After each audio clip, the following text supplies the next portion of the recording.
ജനകീയ കൂട്ടായ്മയിൽ ഇന്ത്യയിൽ ഏറ്റവും നീളമേറിയ ക്ഷേത്ര ചുമർ ചിത്രം കതിരൂർ സൂര്യനാരായണ ക്ഷേത്രത്തിന്റെ പുറം ചുമരിൽ ഒരുങ്ങുന്നു.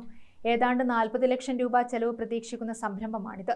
ഇതിന്റെ ഒന്നാം ഘട്ടം പൂർത്തിയായതായി ഭാരവാഹികൾ തലശ്ശേരിയിൽ വാർത്താസമ്മേളനത്തിൽ അറിയിച്ചു.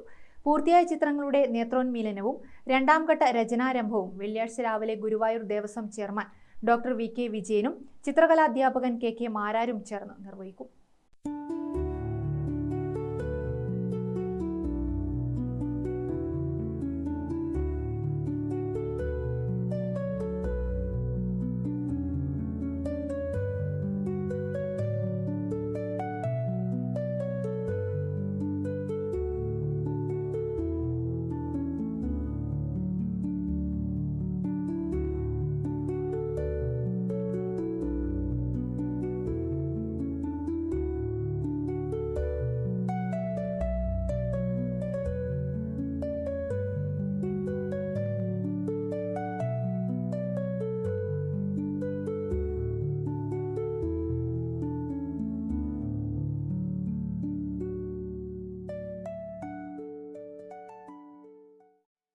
രണ്ടാം ഘട്ട ചിത്രരചനയുടെ തുടക്കം ഗുരുവായൂർ ദേവസ്വം ചുമർ ചിത്രകലാ പഠന കേന്ദ്രം മുൻ പ്രിൻസിപ്പൽ കെ യു കൃഷ്ണകുമാർ ഉദ്ഘാടനം ചെയ്യും. ഒറ്റപ്രതലത്തിൽ 2400 ചതുരശ്ര അടി വിസ്തീർണത്തിൽ പ്രഗത്ഭ ചിത്രകാരൻ ബബീഷ് സമർപ്പിത മനസ്സുമായി ഒരുക്കുന്ന ചിത്രപരമ്പര രാജ്യത്തെ തന്നെ ആദ്യ സംരംഭമാണെന്ന് സംഘാടകർ വാർത്താ സമ്മേളനത്തിൽ അവകാശപ്പെട്ടു. പ്രദോഷ ശിവൻ, ഗണപതി, അനന്താസന വിഷ്ണു തുടങ്ങിയ ചിത്രങ്ങൾ ശൈവ വൈഷ്ണവ സങ്കലനമാണ്. ചിത്രഗ്രാമം എന്നറിയപ്പെടുന്ന കതിരൂരിൽ ടൂറിസ്റ്റ് സാധ്യതകൾ കൂടി പരിഗണിച്ചാണ് ഇത്തരം ദേശീയ ശ്രദ്ധയാകർഷിക്കുന്ന അപൂർവ രചനകൾ ഒരുക്കുന്നത്. ചരിത്രത്തിന്റെ ഭാഗമാവുന്ന ക്ഷേത്ര ചുമർ ചിത്ര പൂർത്തീകരണത്തിനുള്ള ഫണ്ട് ശേഖരണം കഴിഞ്ഞ ദിവസം കതിരൂർ ആർട്ട് ഗാലറിയിൽ സംഘടിപ്പിച്ച ചടങ്ങിൽ സ്പീക്കർ അഡ്വക്കേറ്റ് എൻ ഷംസീർ ഏറ്റുവാങ്ങി. Fadil group tours and travels ഉടമ അബ്ദുൽ ലത്തീഫ് KSA 1 ലക്ഷം രൂപ ചിത്ര നിർമ്മാണത്തിനായി നൽകിയത് പുതിയ അനുഭവമാണെന്നും കതിരൂരിന്റെ വ്യത്യസ്ത മേഖലയിലുള്ളവർ അവരുടെ രക്ഷിതാക്കളുടെയും കുടുംബങ്ങളുടെയും സ്മരണയ്ക്കായി ചിത്രങ്ങൾ സ്പോൺസർ ചെയ്യാൻ തയ്യാറായിട്ടുണ്ടെന്നും ഭാരവാഹികൾ പറഞ്ഞു.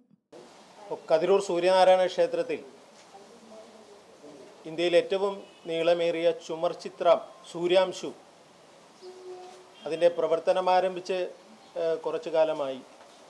അതിൻ്റെ രണ്ടാം ഘട്ട പ്രവർത്തനത്തിൻ്റെ ഉദ്ഘാടനം ഇപ്പോൾ നടക്കാൻ വേണ്ടി പോവുകയാണ്.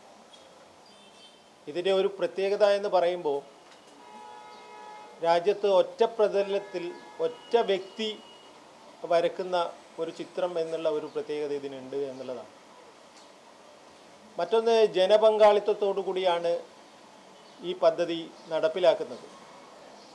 40 ലക്ഷത്തോളം ഉറുപ്പിക ചെലവ് വരുന്ന ഈ പദ്ധതിക്ക് വേണ്ടി ഒട്ടേറെ ആളുകൾ അവരുടെ പ്രിയപ്പെട്ടവരുടെ സ്മരണക്കായി സ്പോൺസർ ചെയ്തുകൊണ്ട് അതിൻ്റെ ഓരോ പാനലുകളും ഞങ്ങളുടെ രക്ഷിതാക്കളുടെ പ്രിയപ്പെട്ടവരുടെ ഓർമ്മയ്ക്ക് വേണ്ടി ചെയ്യുന്നതിന് വേണ്ടി മുന്നോട്ട് വന്നിരിക്കുന്ന ഒരു വളരെ ആവേശകരമായിട്ടുള്ള ഒരു അനുഭവമാണ് നമുക്കുണ്ടായിട്ടുള്ളത്. KV Pavithran, KM Sivakrishnan, CV Dhanesh, KC Sadanandan, O Haridas എന്നിവർ വാർത്താ സമ്മേളനത്തിൽ സംബന്ധിച്ചു. ഗ്രാമിക ന്യൂസ്, തലശ്ശേരി.